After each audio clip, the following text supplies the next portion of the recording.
The Witcher 3 is no stranger to showing us people enduring fates worse than death. We see scenarios so horrifying and harrowing that an individual seems cursed to survive. And that is certainly true of the topic of today's video. For should we venture to the outer district of Farcorners in Novigrad, in a modest abode outside the city walls, we can find a woman who's seen something so horrifying that it sent her insane. This, of course, is our entry point to the tragedy of Mad Kiyan.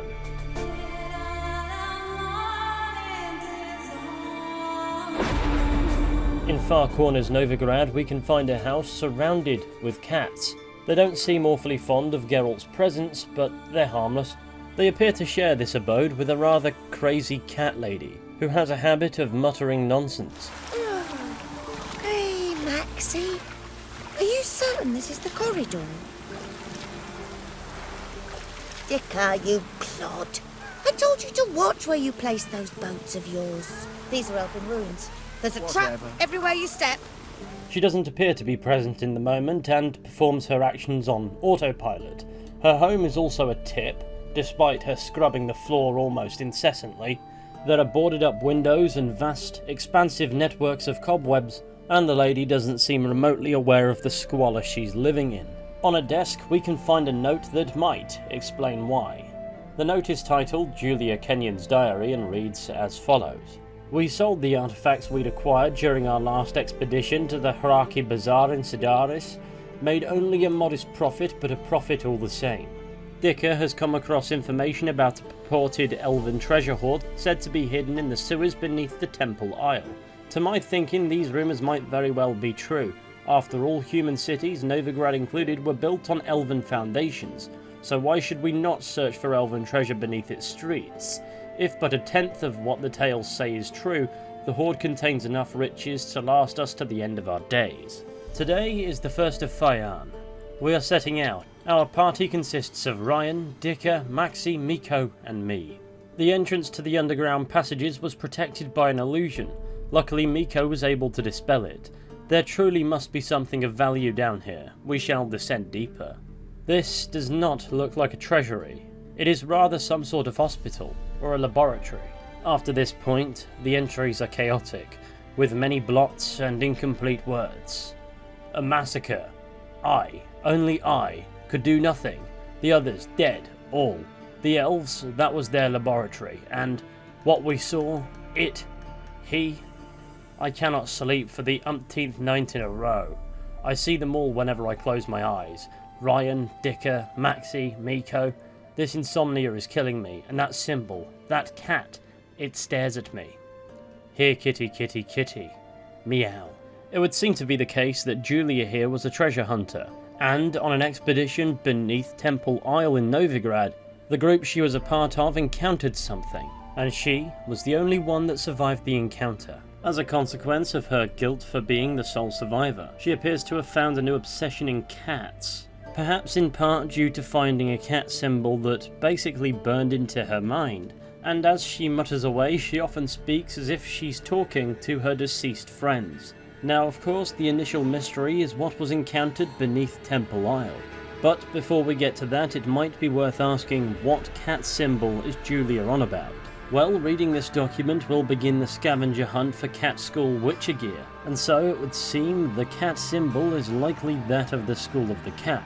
This gives us a couple of objectives: to find all the diagrams to the elements of the cat school Witcher gear, and to explore the passages beneath Temple Isle, as it's undoubtedly related, and will certainly come face to face with whatever killed Julia Kenyon's friends. And since Julia seems a bit too loopy to give us anything more to go off, making for Novigrad's Temple Isle is frankly all there is to do. Once on Temple Isle, finding our way to this hidden entrance can prove tricky. The path to it, though not obscure, is not immediately obvious, but simply put, it's on the northern end of the small rocky isle, and to get to the entrance you'll need to approach it from the west by finding a grassy pathway. It isn't too hard in truth, but quest markers can in fact work against you at times. However, upon our arrival it becomes clear there is indeed something down here. There's a dead body, and an illusion obscuring the continuation of the path. Now, it's unclear what this corpse is about or how this man died. After all, Geralt doesn't really have anything to say about the body. But should we mooch down the now unobscured path, it won't take us long to encounter a golem, mindless creatures brought to life through magic that exist only to obey their instructions. In this instance, it appears to be patrolling. What is it guarding and what is it on the lookout for? These are big questions. Sadly, it can't answer any of them, but it will have to answer to Silver. From this chamber there are 3 directions we can take, straight on to a door that is locked and requires a key to open. To the right from the entrance we can find a weak wall that we can destroy. From this makeshift doorway we can find a cavern in which there are skeletal remains. In the possession of the remains we can find an invoice for a golem, presumably the one we've just killed, the paper trail for magical services in Novigrad, and of course the dusty old bones indicating that this transaction occurred a long time ago. However, the purchaser is listed as Arrhenius var Steingard, so if the golem is his, then the secret it's no doubt protecting is likely his too. And with that we can turn our focus to the final direction, but because we've been really good, we now have a wraith to contend with before we can. Heading down the pathway across from the one we've just come from will lead us to a chamber filled with statues. In this room we can find research notes that read as follows. As per the instructions of our supervisor, Arrhenius var Steingard, we have conducted a series of studies on the genotype of the creatures commonly known as drowners. Sadly, administering a poison made of fugu fish induced a coma in all the specimens in the study. After 24 hours, the vital functions of all above-mentioned specimens ceased, prohibiting us from continuing with the study. Matteo Secula. We get a little puzzle here telling us to look into the depths to be lifted up, and we can inspect some blood, but Geralt doesn't actually say anything. But anyway, in order to solve the puzzle, all we need to do is use these levers to turn all the statues to be facing the centre of the chamber. However, before we do that, also in this room we can find a mysterious recipe for what is apparently a famed spiced chicken and pumpkin stew. No matter, having successfully spun all statues to face the centre of the chamber, the floor will part, revealing a pool containing a hat-trick of drowners. And knowing our luck, we'll now have to dive into these drowner-infested waters and their existences with the tedious crossbow, and grab the key from a skeleton found deep in the water in the fetal position. And now we can head back to what is by the law of layout the primary chamber and open the locked door. Once inside we can find what appears to be a charred corpse kneeling at the centre of a pentagram in front of a statue of a cat. However, upon approach you will be shocked to discover that it isn't a corpse at all, and is very much so alive. No good, no evil, only pain. This character is introduced as Mad Kiyan, and he is not physically okay. The injuries he must have sustained up until this point are evidently so extensive that the appropriate word is absolute. And yet not only is he still breathing, but still able to fight us, something he does without provocation. But more interestingly, he uses Witcher signs, meaning Kiyan is, or at least was, a Witcher. This makes him a formidable foe, even when taking into consideration his physical and mental conditions. Surely no human could survive what he's obviously endured, and yet it would seem his mutations have allowed him to become but a husk, albeit one with the muscle memory of decades on the path.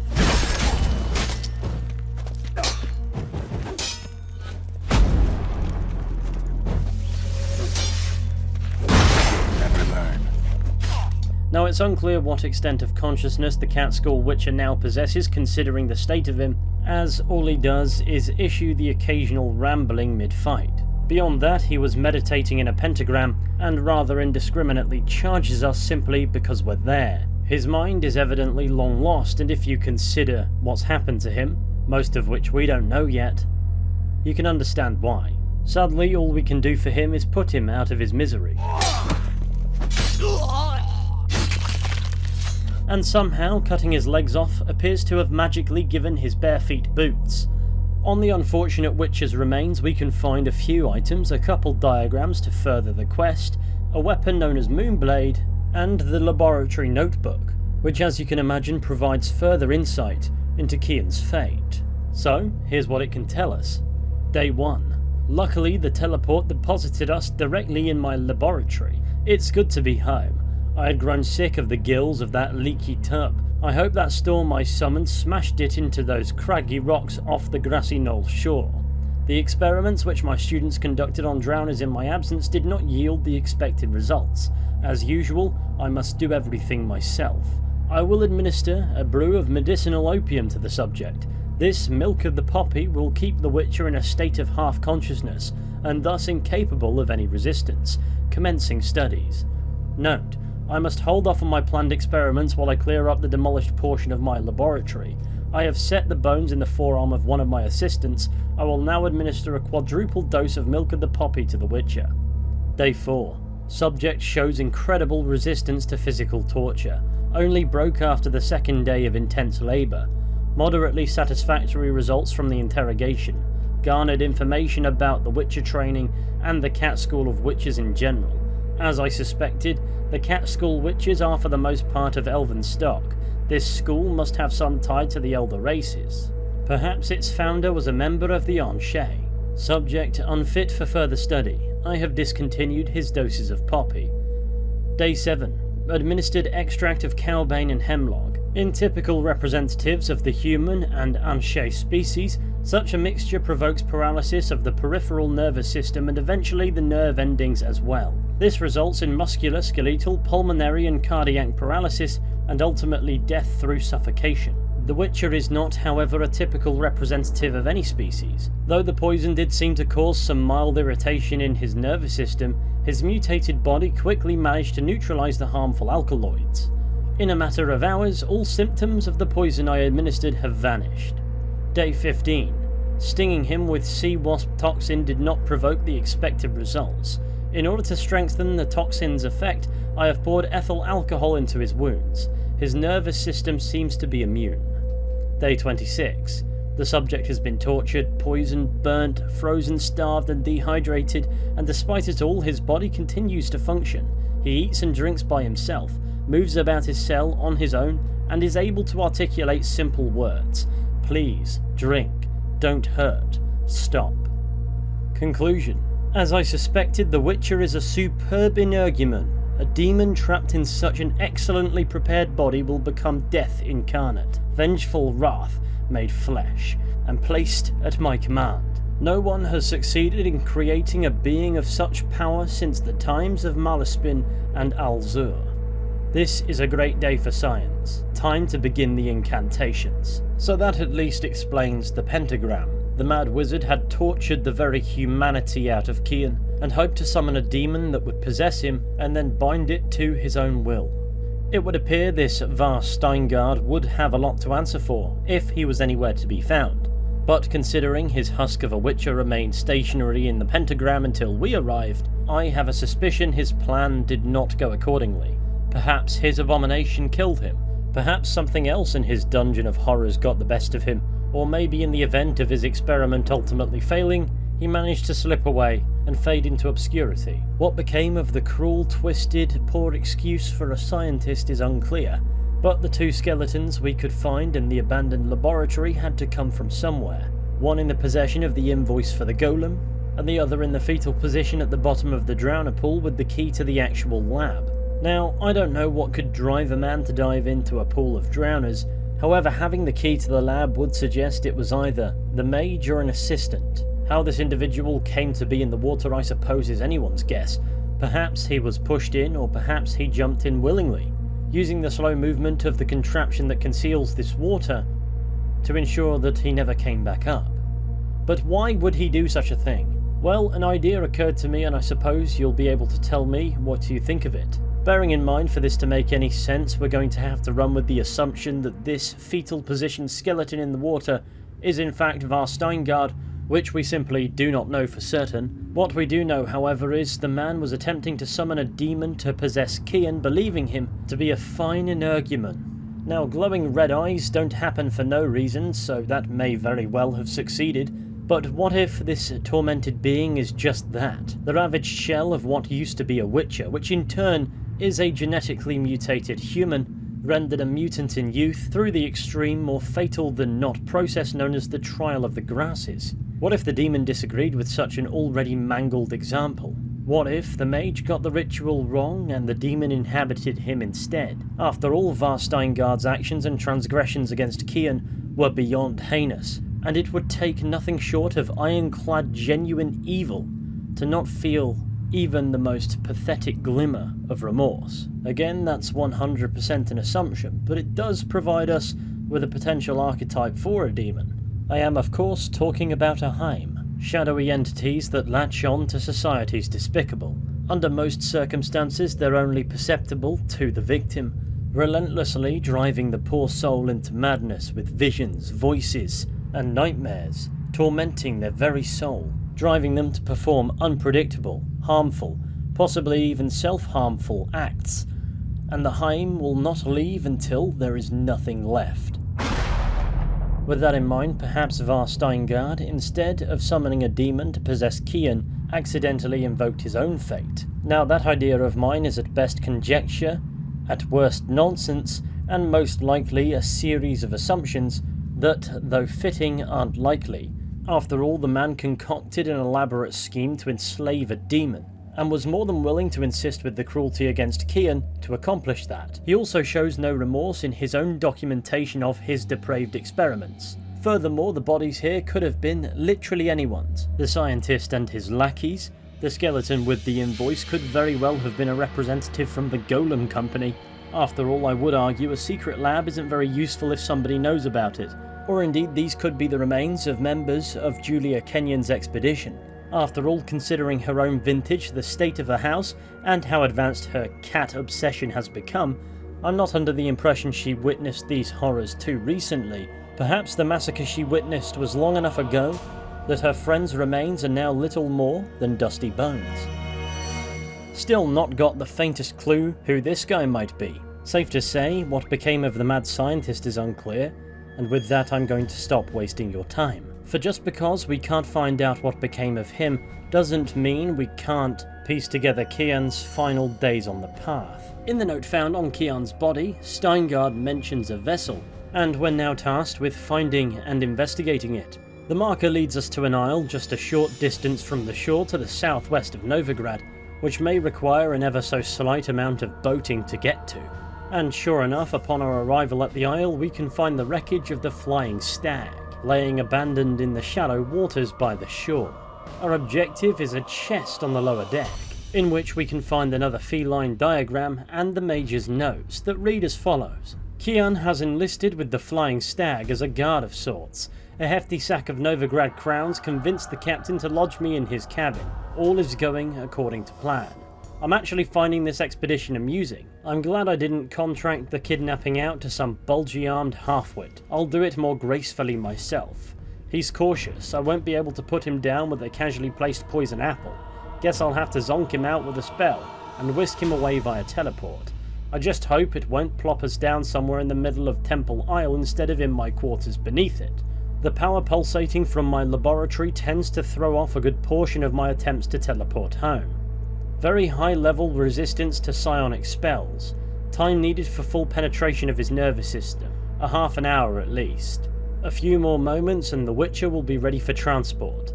Now, I just need to wipe our tracks. Perhaps a little change in the weather.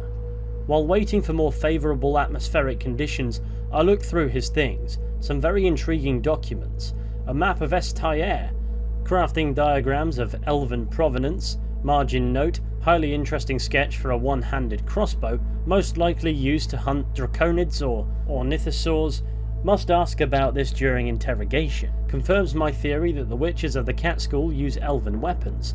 And, wait for it, Professor Sigismund Gloger's notes. It's clear the Witcher had something to do with the famous professor's disappearance.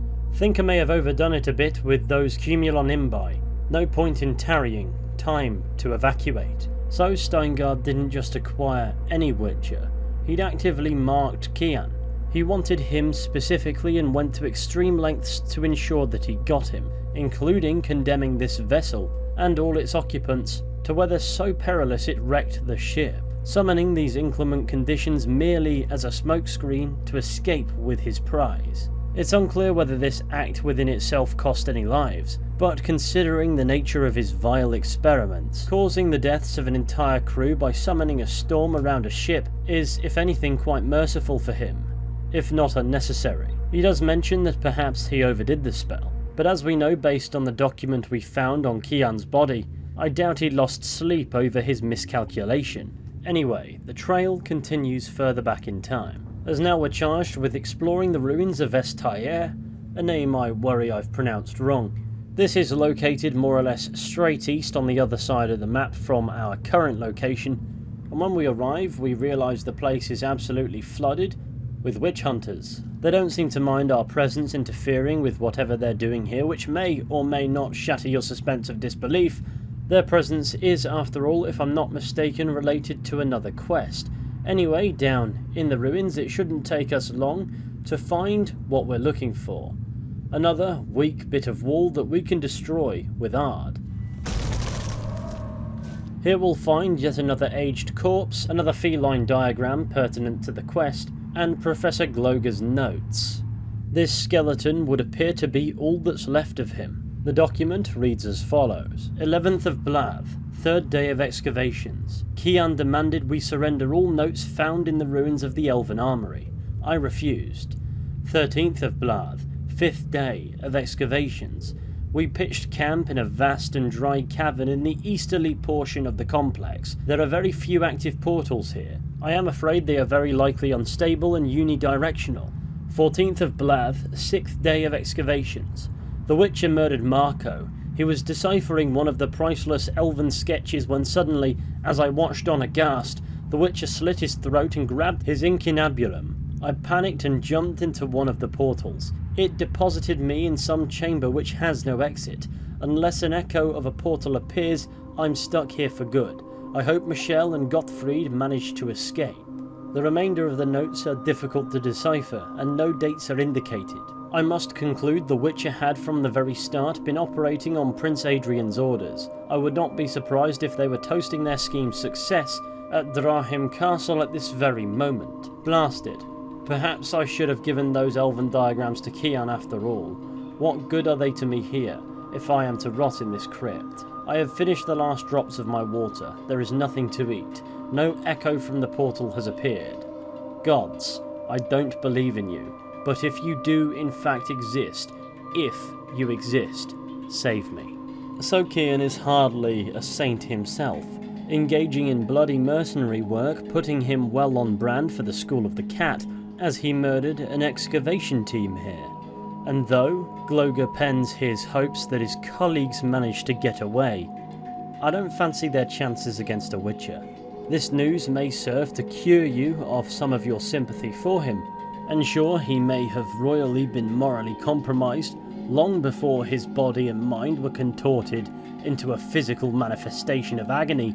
He still endured a fate so unimaginable that not even the worst among us deserve it. Either way, we can come away from those ruins having solved the mystery we didn't realise existed in the famous Professor Gloger's disappearance, and now we must head to the ruins of Drahim Castle mentioned in his notes to find out yet more. There are bandits here that one might have to, I don't know, kill, leaving us free to explore the ruins. Now this ruined estate does have some other things to investigate, but it would appear as if that, aside from of course the cat school emblem, appears to largely be of consequence to another quest. This really is a day for finding skeletons in the fetal position, isn't it? Anyway, in the tower's inner basement, as there are two basements that don't appear to be connected, we can find a chest within which is the final feline diagram related to this quest and Prince Adrian's journal that tells us the following. Kiyan performed wonderfully. It's a shame, of course, that Professor Gloger disappeared somewhere in the ruins of Est Tayiar, along with the rest of the elven diagrams, but those sketches for a steel sword alone are worth as much as a village in southern Redania. We split the takings equally as per our agreement. I kept the diagram for the silver sword, while Kiyan took the crossbow diagram. I must admit, I didn't exactly need every member of the expedition's head preserved in vinegar, but they do constitute impressive proof of Kiyan's conscientiousness and professionalism. The Witcher swore none of the archaeologists would leave Est Tayiar alive, and none did. All the more shame then that Kiyan didn't accept my offer. As my personal bodyguard, he would never have wanted for a thing. Steady pay, caviar and strawberries for breakfast, lobster for lunch, daily baths, a court surgeon and courtesans of both sexes for all his needs, and if he still lacked for anything, he had but to knock on my chamber door. He must very much love all the trudging around the world, because I do not believe Jacob of Dembic could have dangled a better offer than I did. Really now, Jacob of Dembic? A second-rate captain transporting whores to dockside Novigrad pimps for a fistful of crowns? With any luck, sooner or later a storm will sink that leaky tub of his, and Kiyan will return to me, tail between his legs. Following a sentence worth of illegible notes, the journal continues with ink visibly fresher than the previous entries, suggesting many years have passed. I have heard the Flying Deer, the vessel on which Kiyan was sailing, wrecked off the coast of Grassy Knoll. Was it my curse? Not bad for a beginner. Perhaps I should think about enrolling at Banard. So, the wealthy aristocrat wanted Kiyan to stay on as his personal bodyguard. However, the Witcher chose to move on, a mistake he lived to regret, as Steingard's experiments corrupted and transformed him into what can only be described as hell-made flesh, a mere insane vessel for a demonic slave. The very monstrosity encountered by Julia Kenyon's treasure-hunting expedition that only she survived. And it's here at this ruined estate that this quest ends. And the updated quest log simply states that while accomplishing this particular bit of the impossible, Geralt learned of the story of Kiyan, a witcher who it seems was born under a very unlucky star. Frankly, who's to argue with such a conclusion? For he suffered a fate that makes death look like a picnic.